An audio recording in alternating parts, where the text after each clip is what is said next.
Kender I alle de der historier med Sankt Peter, der går, og samtidig har Jesus med, en sjældent meget ophøjet gang, har Jesus med. Så går de rundt nede på jorden, de to, og ser efter, om vi folk, vi opfører os ordentligt.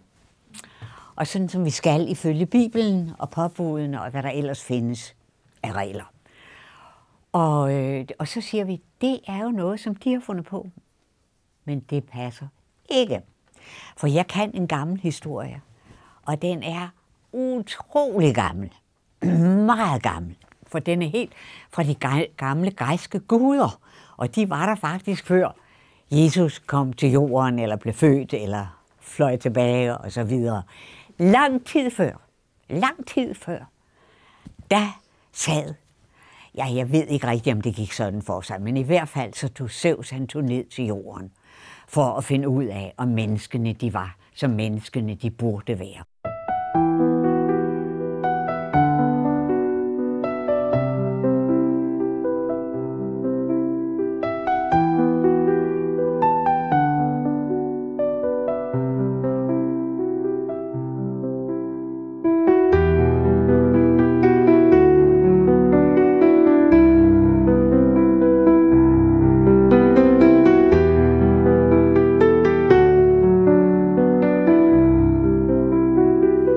Så det var hans kones job, sådan noget. Det var ikke hans job. Han var overgud, og han skulle ikke tage sig af det. Det var konen, der skulle ned og se om mænd. Nå, men i hvert fald. Jeg tror, det er begyndt sådan, at der har været noget mellem mand og kone der, og han har skulle spille overgud og sådan noget. For eksempel, at hun har siddet og snakket med en af sine venindeguder deroppe, og så har hun sagt, jeg har været nede på jorden. Det er rædselsfuldt. Altså, menneskene, de er så egoistiske, og de tænker kun på sig selv, og jeg kan ikke holde det ud. Hvor er barmhjertigheden? Hvor er godheden? Hvor er omsorgen? Nej, det er for meget. Og så har Zeus sikkert siddet og fået en morfar over under et træ, ikke? Det kender man så godt. Og de har ikke tænkt på ham og ikke opdaget ham. Og så siger han med den overbærenhed, som kun sådan en overgud kan etablere, så siger han, piger. Der er intet i vejen med menneskene. Menneskene er, som menneskene altid har været. Det er jer, girls, der er blevet gamle. Kan du huske mig? Og sagde, jeg er bange for, at du bliver nødt til at hjælpe mig lidt, for det har nok været et par dage siden, vi var sammen sidst. Og så grinede hun. Og så sagde hun, du Birte. Og jeg kunne kende hendes latter og hendes smil. Det Birte, det var dig, der havde en mor, der var så god til at løbe på skøjter. Ej, det var det. Og så fortalte hun, så sagde hun, hun var inde og høre mig fortælle historie. Og så siger hun, det var fuldstændig ligesom nede i skolegården. Og så sagde, det synes jeg da ikke, jeg kan huske så meget om. Jeg vidste godt, det er en enkelt gang, men jeg kunne ikke sådan huske, at det var sådan. Så sagde hun, det var altid sådan, vi sad derovre i skuret, ved du.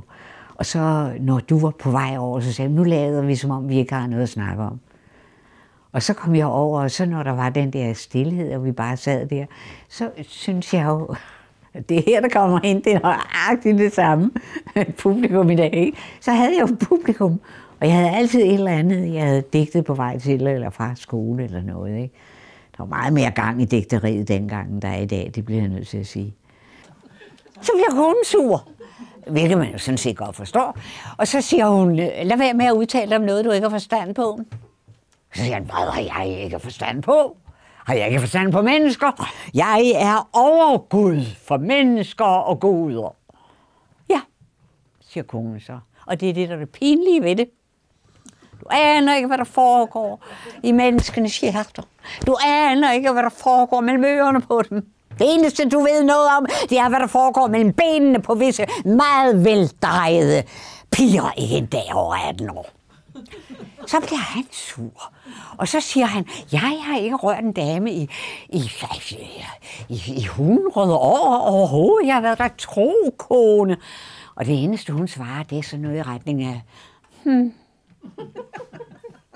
Så når du var gået igen, og sådan noget, eller hvis du gjorde det, så sagde vi til hinanden, Gud ved, om det er sandt. Det er nok løgn. Hun finder på. Og det gjorde jeg jo. Og se til, så er det her, man kunne forestille sig, at han siger, det er godt. Så tager jeg ned på jorden og undersøger, om menneskene ikke er, som menneskene altid har været. Og så er det, at konen, hun virkelig bliver nervøs og siger, jeg vidste det, du har gang i noget dernede. Og så er det, at han siger, nej, og hvis du vil have det, så vil jeg klemme mig ud som en fattig tigger med 5 pløkker i munden og ikke mere. Ikke en kvinde vil røre mig med en ildsang. Er du tilfreds? Og så er det, hun siger, min skat, må jeg se dig, inden du tager afsted. Men i virkeligheden i gamle dage, der fandt man jo, du kunne ikke læse, du kunne ikke skrive. Hvad så med skole? Ja, det var der ikke noget af. Men man kunne lære en forfærdelig masse ting ved at fortælle historier. Alt det, du skulle lære videre, det pakker du ind i en historie. Så derfor ser du, at masser af de der gamle historier, de har altid moraler, og der er noget, du kan sige, sådan, så man kan sige, jamen det er jo præcis ligesom. Altså Jesus var jo mester i det, lignelserne, ikke? Det er historier. Jamen det er jo ligesom. Det er derfor, det hedder en lignelse. Og Zeus han tænker, jeg tager det bedste hus og går derhen, ikke? Fordi der har de jo nok den bedste rødvin, tænker han. Og det skal der jo også være plads til. Nå, i hvert fald så går han hen og banker på, og der kommer en stor matrone ud og står der med forklæde i en damp af lammekølle med rosmarin og hvidløg. Det er skønt. Og han siger med et glad smil, siger han, jeg er en fattig vandringsmand. Jeg har gået langt og længe, og jeg har hverken fået vådt eller tørt. Hvad har han gang i, siger så damen, der står der. Står sådan et kraftigt mandfolk ikke der og tigger. Sig mig, har du ikke arme? Kan du ikke arbejde? Er der noget galt med din ryg? Tror du, vi her i huset understøtter dovenskab? Smak! Og så ryger døren i. Og jeg tror, at alle børn i virkeligheden er fødte historiefortællere. Det er utroligt, hvad børn de kan fortælle, og hvor gerne de vil fortælle. Rigtig, rigtig gerne. Og rigtig mange børn er rigtig gode til at fortælle historier. Det er først, når de har været igennem oplæring og skole, og sådan gør man ikke, og sådan siger man ikke. Og vi har ikke tid til dig, fordi der er en digter her, du skal, og så kan du bare læse op og alt det der. Først når du har gået igennem sådan en god skole, så har de pillet en historiefortæller ud af dig. Men så er vi jo nogle barnlige sjæle, hvor man ikke har pillet det ud af os. Og så står der et mirakel i døren. Ja, så synes det, fordi hun er vidunderlig, altså. Og en lille pus der, ikke en dag over 18 år, alting det sidder lige der. Det passer lige til hænderne, og så har den lille pus, hun har mel på. Altså, det er jo stensikkert, at vi kommer ud for en forfærdelig masse skidt, alle mennesker. Og det er ikke det, der er interessant. Det, der er interessant, det er, hvordan klarer vi at tage det? Så det skal vi jo også være forberedt på. Og humor er det er noget af det allerbedste, for humoren, den putter ikke alvoren væk. Den tager nænsomt om alvoren. Det er det, den gør. Siger, nå, der er nok en lille en, der snart skal have brød i ovnen. Far, siger hun så, der står en modbydelig tigger her og bager på mig. Og så kommer faren. Og det er sådan en af de, der er så bredskuldrede, så de må gå sidelæns ind ad dørene, for at tage karmen med.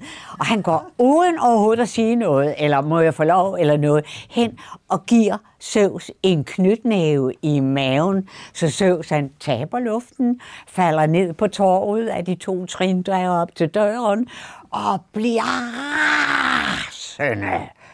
Og jeg har jo sådan lidt et mantra, hvor jeg siger, at du skal altid gå på lysten. Du skal altid gå for nysgerrigheden og interessen, og vigtigt, lysten til at lave det og fortælle det. Og den der fascination, man får, så man forfølger noget. Og samtidig er det bare en eller anden pludselig erindring, hvor man siger, jamen det er der en hel historie i, ja? Han går så hen og banker på døren, og den gamle kone, hun kommer ud og kigger på ham med det samme og siger, jamen lille ven, hvor ser du træt ud? Og du er vel også sulten, kunne jeg tænke mig. Ja, vi har ikke sådan noget at give dig, men mæt kan du blive, kom indenfor. Kom ind. Og så kommer han ind og bliver bænket, og den gamle mand, han synes, at de skal have lidt vin, så han finder en vinflaske frem, og det er vin af egen avl. Og han er jo god til at lave det der vin. Det er lækker vin, det smager godt. Og osten, den er jo formidabel, for de er dygtige, de der 2 gamle. Og brødet, det er næsten det bedste. I kender godt det der med, hvor skorpen, den er sådan, som man sådan siger, dik, dik, dik, dik, dik, dik, ikke? Men indeni, der er det sådan. Men et andet sted, jeg jo også får historier fra, for der ligger jo et hav af vidunderlige historier, som egentlig er mund-til-mund historier. Og så kan du se, de levede jo i gamle dage i fortællerne og blev fortalt videre, og kunne faktisk med indhold være den samme historie gennem 1000 år, fra menneske til menneske til menneske til menneske. Ikke? Og så er det, at den gamle mand siger, ved du hvad, vandringsmand, du har sikkert ikke haft en god seng at sove i lange tider. Derfor skal du have vores. Den er god. Jeg kan anbefale den. Og vi kan sagtens klare en opredning. Bare for en enkelt aften. Så skal det være, nej, vi vil ikke have protester. Sådan. Og det bliver sådan. Og de sover dejligt. Altså, jeg står jo alene, og så har jeg nogle ord, ikke? Og det er jo ikke meget. Når man tænker på, hvor meget man ulejliger sig med på teater af dekorationer og lys, og så kommer der dit og nogle flere skuespillere, spændende kostymer og mærkelige ting og så videre. Sådan noget. Det er der jo ikke. Hvad drømte du, siger Zeus så? Ja, det er for komisk, jeg skal næsten ikke sige det. Jo, kom nu med det, siger Zeus. Ved du, hvad jeg drømte? At du var Zeus. Og at du gik rundt nede på jorden for at finde ud af, om vi opførte os ordentligt hernede. Hvad siger du så? Altså, hvad er det for noget? Det skal jeg sige dig, siger Zeus. Du drømte den der drøm, fordi du er sådan et godt menneske, ligesom din vidunderlige kone. Meget, meget dejligere, meget mere menneskelige end de der rige folk inde i byen.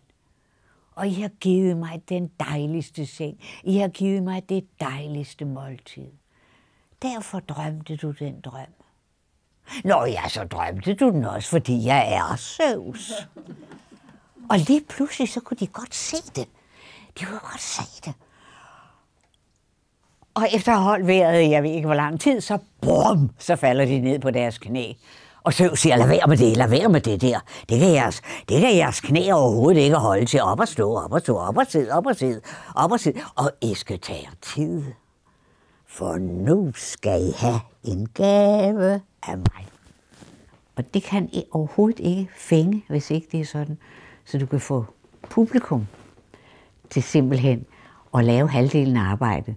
Vi har ikke noget ønske. Det er bare sådan der. Så puffer den der gamle dame til sin mand, og Zeus ser det, siger han, hvad er det? Jo, det. Og så siger hun, vi har da et ønske. Det kan man ikke være bekendt, siger han, visker han så. Selvfølgelig kan I være det bekendt, siger Zeus. Jeg hører udmærket, hvad det er, I sidder og visker om. Jeg vil vide, hvad det ønske er. Siger den gamle kone så. Det er fordi, når vi går i seng om aftenen, så ligger vi der og holder hinanden i hånden. Det kan vi godt lide. Og så siger vi næsten hver aften, bare vi måtte komme afsted samtidig. De skal forestille sig, så var det sådan, at den der skov, og alle de ting, de kender, de aner det, de er i skoven, og de sidder også og hvad sker der nu det? De nærmest digter med i historien og siger, nej, det er da for galt skinner. Så er det nok, og hvad Gud ved, hvad der så er, ikke? Er det kun det, siger Zeus. Ja. Ved I hvad, de klarer som mis. Altså, herregud. Altså, ved I hvad? Når I bliver trætte en dag, og det gør man altså, på et eller andet tidspunkt, så bliver man rasende træt, og så tænker man, nu vil jeg godt sove bare sådan. Og så tager I hinanden i hånden, går ud på marken, stiller jeg op og kalder på mig. Vup, så ordner jeg resten. Og indtil da skal I aldrig mangle noget. En historiefortællers opgave, det er at kunne vælge de ord, som giver den bedste mening til publikum, så de selv kan arbejde videre på historien. At vide, når man skal holde op og lade deres fantasi arbejde videre. Og en dag så sagde de, at nu synes de, at nu er det for meget. For hele dagen gik med det. Og så tog de hinanden i hånden, og så gik de ud og stillede sig op ude på marken. Og så tog de om hinanden en sidste gang, sagde de, og lagde lige kind mod kind. Og så kaldte de på Zeus. Og fum, så kommer der et hvidt lys. Og da man kan se igen, der hvor de stod, det gamle ægtepar, der var de ikke mere. I stedet så stod der et oliventræ. Og det var det første oliventræ nogensinde i verden. Og hvis I tager ned til Grækenland, hvor man ikke sådan opstammer den, ligesom man gør i Italien, så vil I se, at det er ligesom to gamle mennesker, der står og rækker ud efter hinanden.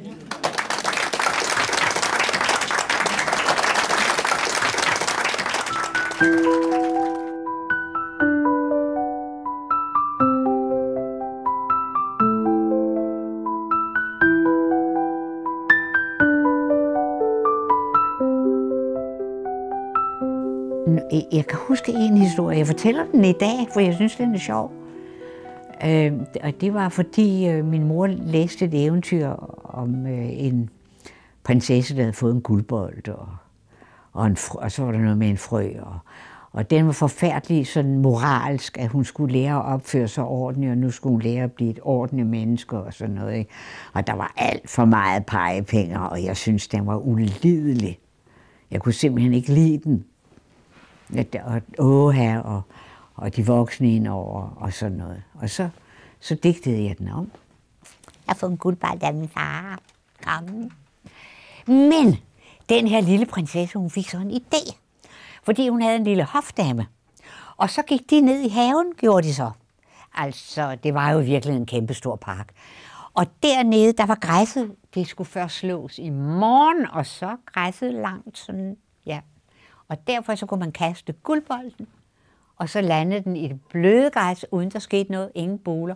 Bare og så løb den lille hofdame ned og hentede guldbolden og kom tilbage med den. Jeg har altid været en dårlig sover, altså jeg ved ikke. Jeg har haft svært ved at sige farvel til livet, tror jeg, hver aften.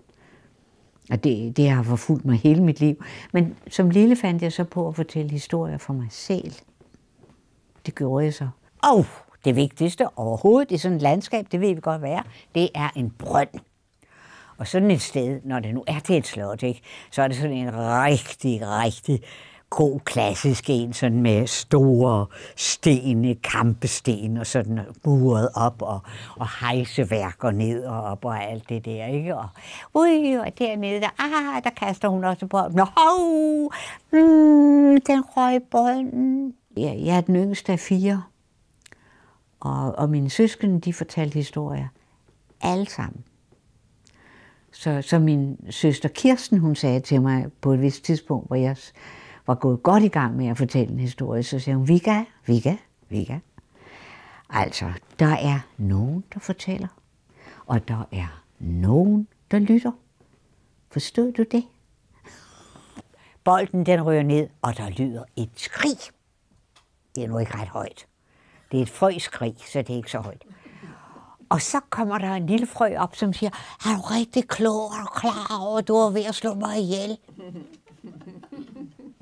Bor du dernede? Siger prinsessen. Ja. Har du set min bold? Mon ikke. Kan du gå ned og hente den til mig? Hvad for det? Glæden ved at give en prinsesse bolden tilbage. Så tror jeg, du skal sige farvel til din bold. Min far var død, og de talte alle sammen om min far. Han var den store fortæller. Det talte de meget om, de der brødre. Og han var sådan en, som man spurgte, om man ikke kunne komme ud og fortælle, og når der var store fester og sådan noget, om han ikke ville komme og fortælle nogle af sine historier. Og han fandt på de fleste af sine historier selv. Hvad vil du have? Et kys. Er du rigtig klog? Du er så ulækker. Du er slimet, du er væmmelig, du er og grim. Aldrig gør det ikke. Min mor både læste og fortalte historier. Og der var ofte en morale i det. Altså, der var altid noget dybt i det og noget underholdende. Og det tror jeg, og det kunne jeg rigtig godt lide. Du får et kys. Men først bagefter. Den lille frø ned og henter bolden, og hopper. Altså, bolden forsvinder, men der kommer ligesom ikke noget kys. Så nu åbner frøen øjnene og ser, at prinsessen står et lille stykke hen og griner af hende. Helt åbenlyst, og så siger hun, du troede, du fik et kys, far, det var det, du gjorde. Du troede det, men det får du nemlig ikke. Altså, min mor var enke. Vi var 4 børn. Hun havde mindste lærerpension. Min far døde ung, før jeg blev født. Og det vil sige, at vi havde ikke ret meget at slå til søren med. Og så er det jo, at den lille hofdame skal løbe efter prinsessen, og det er helt klart, ikke? Men lige det, hun skal til at løbe, så er det, at hun opdager, at den lille frø, den sidder der, og tårerne løber den ned ad kinderne. Og så siger hun, ej, hør lille ven, du sidder da ikke der og græder. Nej, det må du da ikke. Altså, du skal ikke tage dig hende. Hun kan ikke gå for det. Altså, hun er simpelthen så dårligt opdraget, siger jeg det. Så skal du bare høre, hvad hun siger til mig. Det skal du ikke tage dig af. Du siger det bare for at være venlig. Nej, det gør jeg da ikke. Hop op på min hånd, så kan vi bedre tale. Og den op for søren. Hør, ved du hvad, du er da overhovedet ikke slimet. Hvad er nu det for noget? Nej, du er også ret flot med den der gule stribe ned, hva'? Det er da rigtig op. Og selvom du sidder her og græder, så vender dine mundviger op af det, ligesom du smiler hele tiden. Du er så meget, meget venlig. Ej, det er jeg ikke. Sig mig en ting. Vil du så gerne have et kys? Ja. Så kysser vi hinanden. Kom. Hopla da. Så står der en prins foran hende. Og så siger han, du er så vidunderlig. Du er simpelthen den skønneste kvinde. Vil du gifte dig med mig? Siger hun, det kommer så pludseligt. Og vi havde ikke råd til legetøj, og derfor så måtte vi selv finde på. Vi havde en stor have, og der var en forfærdelig masse steder, man kunne gå hen og finde dit og dat og hund og kat, og lave sin egen lege. Og derfor så var i hele barndommen en stor improvisation. Han har den samme mund som frøen. Og så siger hun, hør du, jeg tror godt, jeg vil giftes med dig.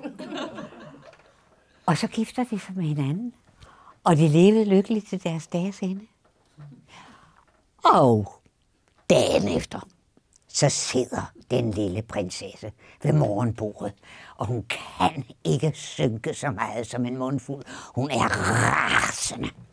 Rasende. Hvad laver den hofdame? Helt ærligt. Hun skulle jo have sagt til prinsen, nej, du skal gifte dig med prinsessen. Og så min bror var 2 år ældre, og så sagde min mor hver dag, nu passer du godt på Vigga, fordi jeg var så lille. Og det vil sige, at jeg altid mullerede med i hælene på ham. Og det betød så, at jeg stort set altid legede med drengene. Og så sagde drengene, vi leger ikke med tøser. Og så sagde han, det er kedeligt, så kan jeg heller ikke være med. Og da han var så hittepå, så var de jo kede af, at han ikke var der. Og han satte rigtig mange lege i gang. Så sagde de, men vi vil godt have Vigga med. Så jeg fik lov. Jeg fik lov til at være med. Og det passede meget bedre til sådan, som jeg er indrettet. At lege de der lege. Jeg har aldrig været ret meget til dukker. Jo, jeg kunne godt lide at have en dukke, det var helt fint, men jeg vidste ikke, hvad jeg skulle stille op med dem særlig længe. Det var ikke noget, der kunne fylde i min dag. Og hun griber sin guldbold, og hun går ned i haven, og hun går direkte ned til brønden, og så smider hun sin guldbold ned i brønden, og der lyder et skrig, og op kommer en stor fed frø, og siger, er du klar, at du er ved at slå mig ihjel? Og så siger hun, kys mig. Er du pervers eller sådan noget?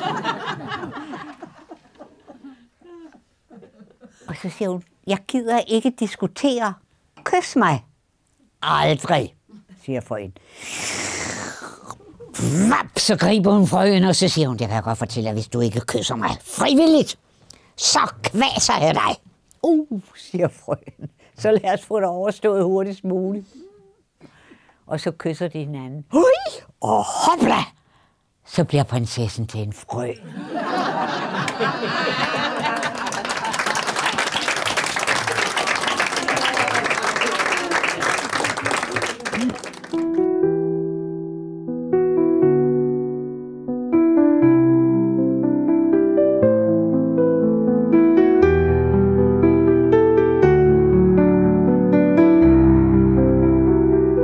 Vi stod i køkkenet, og allerede ude på trappen hørte vi min faster Laura.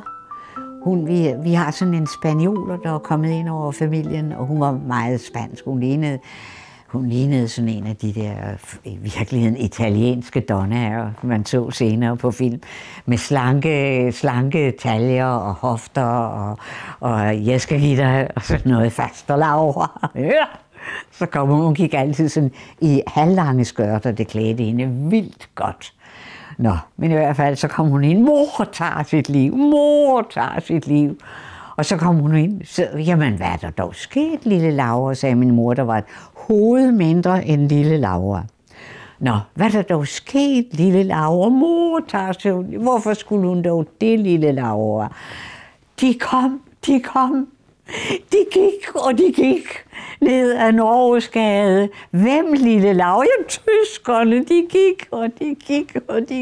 Jeg kunne ikke komme over på kirkegården. Mor tager sit liv. Jamen, hvorfor, lille Laura? Vi gjorde ikke modstand. Så siger min lille mor, der var rolig over hele, og hvad jeg var så glad for, så sagde hun, du skal se, lille Laura, det går ikke så galt. Så kan jeg ikke huske mere. Men det var den dag, de kom til Fredericia. Slut. Og jeg kan huske de der replikker, og jeg kan huske hende. Og hun så virkelig spansk ud, altså.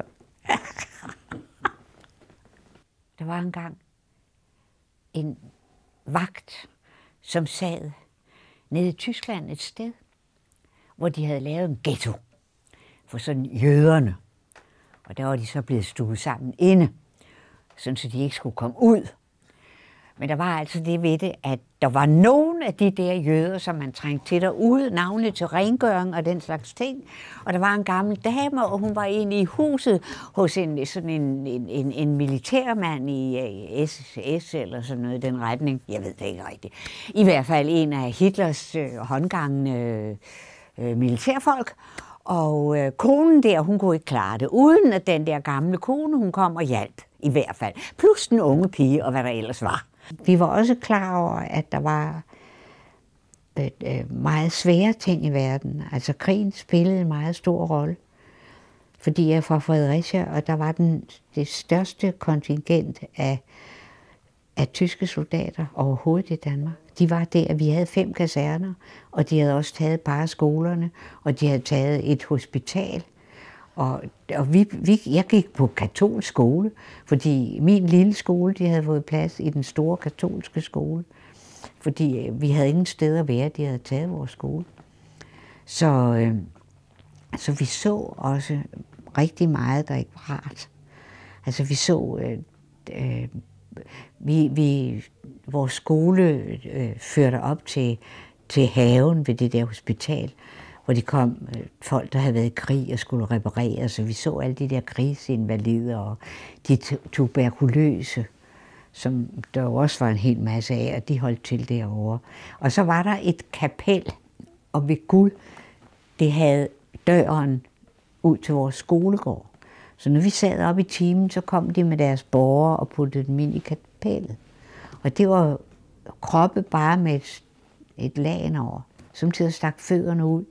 Og så havde de sådan en snor om og en mærkat sådan hængende ved sådan brun et, hvor der så stod, hvem de var. Eller, ja, det ved jeg ikke. Jeg har aldrig været så tæt på, så jeg kunne læse det. Og så kiggede vi ind ad nøglehullerne og kunne se de der bare fødder med skilter. Så du så jo ulykkerne. Så hver morgen, så gik hun ud, og så gik hun op, og så gjorde hun rent, og så gjorde hun dit, og så gjorde hun dat, og så reparerede hun, og hvad hun kunne, og så om aftenen, så kom hun hjem. Nu sad så soldaten der og kædede sig, for der var ikke mange, der gik ud og ind, og man skulle jo forbi 2 checkpoints, før man kunne komme i skole. Og jeg kunne sige, altså vi havde legitimationskort, dem havde vi om halsen. Og som 5-årig, der kunne jeg udtale det. Det kunne jeg lang tid før. Legitimationskort, så skulle man vise det, så havde man det der. Så nu sad han der, han havde så et stykke brød med, men da han begyndte at spise på det, så synes jeg også, det var lidt tørt og sådan noget. Ikke? Så han sad i stedet for og muldrede det lidt, og så lavede han mønstre i bordet med krummerne, og så var der en lille fugl. Så skulle vi løbe over, fordi jeg synes, det var dejligt at stå der, når toget kom nedenunder, og røgen kom op, og det var helt skønt. Det var ren rock, altså før rocken, ikke? Det var, og så duftede det godt. Altså røgen var jo skøn, ikke? Men det måtte vi ikke. Fordi vi kunne jo være sabotører, selv i 5-årsalderen, og så lige måske droppe sådan et eller andet ned. Jeg ved ikke, hvad de tænkte, de der soldater, det måtte vi. Og det kunne være, at de ville skyde ind i røgen, så vi fik at vide, at vi skulle bare løbe over til det næste checkpoint. Det var ikke hver gang, der var 2. Men når der havde været, når frihedskæmperne havde været hidsige, så var der 2. En for den ene ende, og en for den anden ende. Og når han var så stille, så var han jo næsten bare en ting, tænkte fuglen. Måske i hvert fald, duk, duk, duk, duk, duk, så kom den hen og begyndte at spise, og det var skønt for den. Og pludselig så, vum, så tog soldaten og greb fuglen. Og det der med beskyttelsesrum om aftenen, det var i vores kælder. Og så havde mændene rundt om, fordi det var den bedste. Der var så mange bunkerlovs, der var ikke så dybe kælder. Vi havde en dyb kælder. Og så havde de puttet sandsækker op og sådan noget i fyrrummet, hvor vi ikke havde noget brænde eller noget, vel? Fordi det havde man heller ikke. Og så, der var meget, man ikke havde. Og så lå alle børnene, de lå i 2 senge, som så var sat op der. Og damerne, de sad på små klapstole og sådan noget, som også var sat op. Og mændene, de stod altid og talte alvorligt om krigen ude i gangen. I kældergangen, ikke? Og hvor der også var sandsækker og alt sådan noget. Så vi havde en krigsgruppe. Og den var så lille, den fugl, og hans hånd var så stor, så kun lige tippen af halen sad ud der. Så kom han til at kigge op, og der kom den gamle dame gående. Og så sagde han, hør du hvad, du er så grim, så jeg burde skyde dig. men jeg giver dig en chance, sagde han. Tog ud efter revolveren og tog den i sin hånd, og så sagde han, kan du se den der haletippe? Jeg har en fugl herinde. Hvis du kan fortælle mig, om den fugl er levende, eller om den er død, og du gætter rigtigt, så får du lov til at leve. Angst for at sige sin mening, og hadet mod, at man skulle bukke nakken. Og man så dem opføre sig sådan i butikkerne, hvis der kom tyske soldater. Så man var høflige og ikke et smil, men man var høflige, og man var afglidende og gjorde ingenting, selvom de opførte sig dårligt, hvad de tit gjorde. Så var det der med at være underkuet og bukke nakken, det gør noget rigtig, rigtig ubehageligt ved mennesker. De får det så dårligt af det. Og det mærkede man meget tydeligt på livet. Og så tænkte den gamle dame, ja, hvis jeg siger, at den er død, og den er levende, så er det jo meget godt. Men hvis jeg siger, at den er levende, så slår han den ihjel. Så sagde hun, ja, du bærer skæbnen i din hånd. Ja, det var den historie.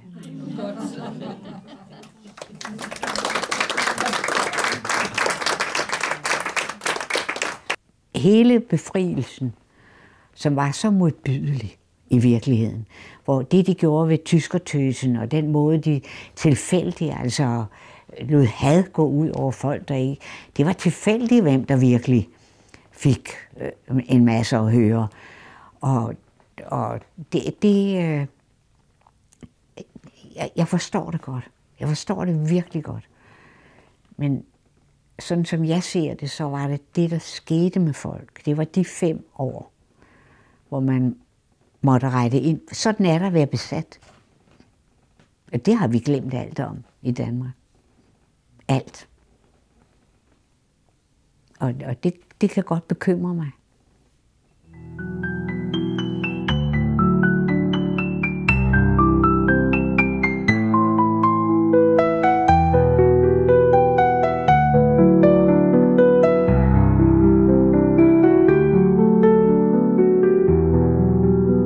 Blandt andet så har jeg et langt liv med Grønland, hvor fordi man så mange film fra Grønland, som Knud Rasmussen havde fået fotografer op, og de var alle sammen meget korte, fordi de skulle varmes op, de der apparater hver gang. Så skulle man lige tage et par minutter, og så skulle de varmes op igen, og sådan noget. Det var et værre mas, men han var jo hissig for, at man skulle vide, hvad der var for et folk, der var deroppe, ikke? Så jeg levede i den der grønlandske verden, ikke? Og så forstod jeg aldrig, hvorfor Grønland ikke var populært, og grønlænderne slet ikke. Og det eneste, man snakkede om, det var ikke, at de kunne bygge en iglo, eller at de kunne sejle fantastisk i kajakker, eller noget som helst. Det var ligesom danskerne slet ikke kunne. De gik bare alle sammen i seng med børnene, altså havde sex med dem, og så begik de selvmord, og så drak de sig ihjel. Det var stort set, hvad vi fik ud om Grønland. Og jeg havde besluttet, at jeg ville op til Grønland og være på rejse med ham og køre i hundeslæde. Det var det helt store nummer for mig, ikke? Så alle de der omgivelser, det digtede jeg mange historier om. Jeg havde sådan et stille liv deroppe. Men pludselig er der sket det glædelige, at vi opdager, at de er fantastiske. Og hvad jeg altid har vidst, det er, at de har nogle historier og nogle myter, der er helt forunderlige. Der er et eller andet med, at jeg har en eller anden form for livsappetit. Det kan jeg godt se, hvis jeg sådan skal prøve at være lidt nøgtern ved den. De har meget filosofi om kærlighed, og hvad der er brugbart, og hvad der er til at leve på og med, og alt sådan noget. Og når nu jeg fortæller den her historie, så bliver jeg nødt til at sige til jer, at grønlænderne, de har et andet syn på skeletter, end vi har. For ellers kan jeg ikke forstå den. Altså, Vi mener jo, at sjælen sidder i hjertet. Nej, siger de, det gør den overhovedet ikke, altså. Sjæl og sind og personlighed, det er hjertet, ikke? Hos os. Det er bare den store tromme i Grønland. Det er livsenergi. Men personligheden og sjælen og alt det der, hvad er det for et menneske? Det sidder i skelettet. Altså, jeg er jo også en oldsag. Og det kan jeg ligesom ikke tage mig af. Jeg ved jo godt, hvor gammel jeg er, og det undrer mig. Altså 87, det er jo vildt et eller andet sted, men jeg kan jo ikke gå og tænke på det, altså. Men det her, det er en historie, som man fortæller til unge, der skal giftes. Og tit fortæller man det til den unge mand. Så kan I se, hvad jeg synes om det. Fordi de var også gode til at bruge billeder derom. Der var engang en ung pige, som boede oppe i Grønland. Hun var helt ung. Hun var sådan i den der alder, hvor man sådan går med hovedet op i skyerne og i drømmene. Og hun så jo så yndig ud af alt, imens hun gik og drømte med det der helt kulsorte hår, der krammede ansigtet ind, og øjnene, der var ligesom små fisk, der lå op på de høje kindben og perlemorstænder. Og moren var lidt irriteret på hende, fordi hun gik der i sine drømme. Og jeg bad dig om, ja, sagde hun, og det havde hun glemt så. Og det glemte hun så igen. Men drengene kunne godt lide det der drømmene. Og det hentede, at der var en dreng, der kom og stillede sig op og sagde, skal vi ikke være kærester? Og så ville hun kigge på den nok og sige, nå, det har jeg ikke lige tænkt på. Og jeg har en spøg med det, og det var, at min mor fødte mig 2 måneder efter min far døde, og de elskede hinanden højt, de to, og det var en utrolig tragedie for hende. Men hun passede ham også. Han døde hjemme, han døde i hendes arme. Men så en aften, så kommer der 2 unge mennesker og spørger, om de må få lov til at bo hos dem om natten. Og sove der om natten, fordi det var koldt, det var vinter. Og de kunne jo ligesom ikke lægge sig til at sove. Og det var, kom indenfor. Og så om aftenen, så ligger hun og lytter til de unge mennesker, og hun hører, at de taler sammen på et fremmed sprog. Og dagen efter, så ved hun nøjagtigt, hvad hun vil. Hun går ud og følger efter de 2 unge. Hun ser sig ikke tilbage. Hun har ikke lagt nogen besked. Hun går bare efter dem. Og hun går. Eller det vil sige, hun løber, fordi de går så hurtigt og med så lange skridt. Og de opdager så, at hun løber der, og de venter, og til hun kommer op, og så tager de hende i hænderne, og så går de der. Og nu svæver hun jo nærmest imellem dem, og de går. Og det har jo været enormt hårdt, både med børn og med ham, at hun har gået der. Så hun fik en blodstyrtning og kom babu på hospitalet, og jeg kom med. De går lige til de kommer til isens rand. Ser ned i det mørke vand. Og så glider de ned i det. Og så går de videre dernede på havets bund. Dernede, hvor der er så mørkt, at man ikke kan se hinanden. Og de går. Og nu opdager hun går alene. Men nu er hun ikke alene mere, opdager hun så. For nu er der en masse små dyr, der følger efter hende. Små havdyr, der svømmer. Og de begynder så at spise lidt af hende. Og lidt mere. Og også det, der er inde i hende. Sådan så til sidst, så er der et skelet, der går på havets bund. Et meget smukt skelet. Så skete der det, at de penge, hun skulle betale med, de vedkommende, som skulle gøre det, havde lige neglet dem til sig selv.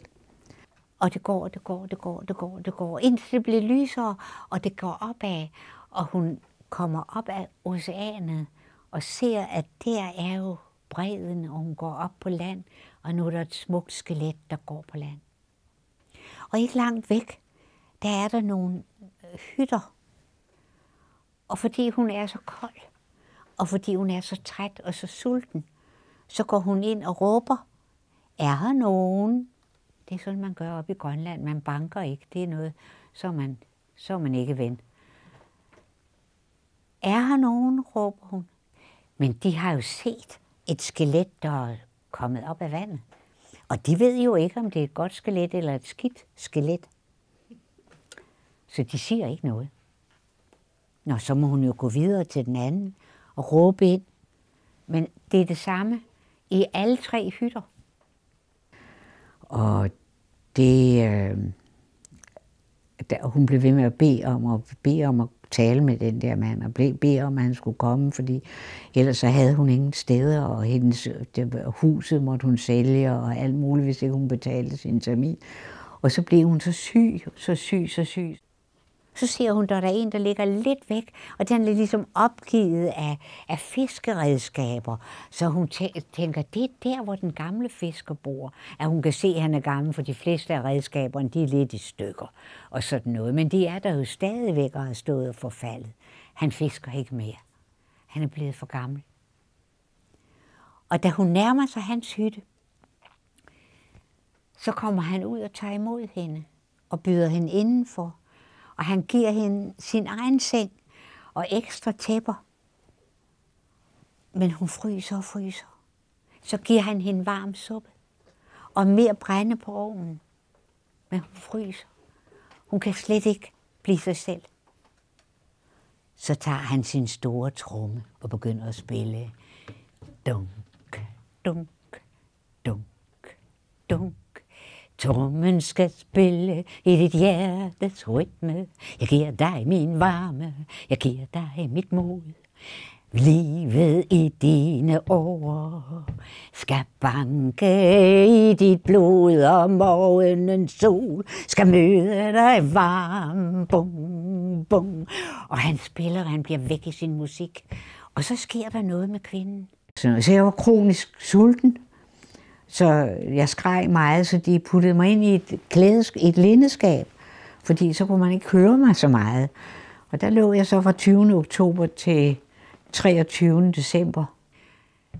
Pludselig så har hun hud ud over skelettet og hul indenunder. Og nu er der sort, blankt hår, der indkranser hendes ansigt, og øjne som små fisk, der hviler, og tænder som perlemor.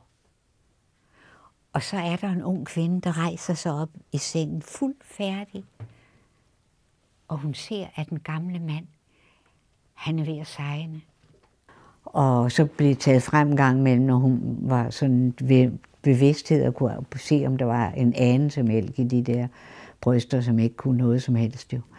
Han taber trommen, der triller hen, og så glider han ned og er bevidstløs. Hun står ud af sin seng, tager puden under hans hoved, tager tæpperne og lægger dem over ham og skubber dem ind under ham og godt ned om fødderne. Og så går hun hen og tager den store tromme. Og så begynder hun. Dum, dum, dum, dum. Trommen skal spille i dit hjertes rytme. Jeg giver dig min varme, jeg giver dig mit mod.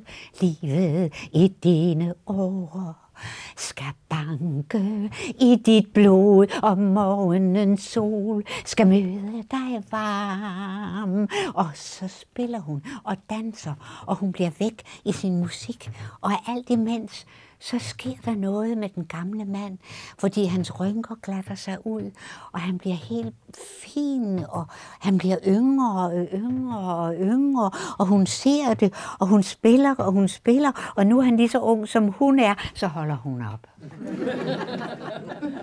Og så kom jeg hjem, og havde jo ikke taget gram på i de der måneder. Men åbenbart med et vildt liv, jeg åbenbart besluttede mig derinde på, at de skulle ikke tage livet af mig. Jeg ved det ikke. Så siger jeg, det var det. Det var den beslutning, jeg tog. Det er løgn. Men jeg ved det ikke. Så kryber hun ind under tæpperne til den unge mand. Og resten af natten, så deler de hinandens varme. Men menneskene ude i husene der, ja, de har da anet. Var der ikke en tromme, der gik i nat? Har de ikke hørt stemmer? Var det noget? Men hvordan kunne det gå til, at de nu ser, at en ung mand og en ung kvinde kommer gående ud af den gamle fiskers hytte med hinanden i hånden, mens de taler sammen på et fremmed sprog?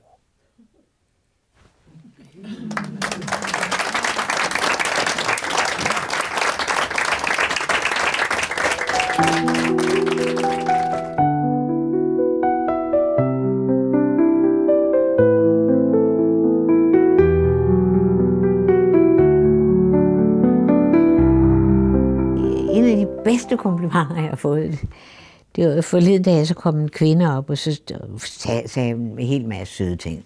Og så sagde hun, det jeg bedst kan lide, det er, du siger ikke det hele. Jeg siger, hun har fattet den.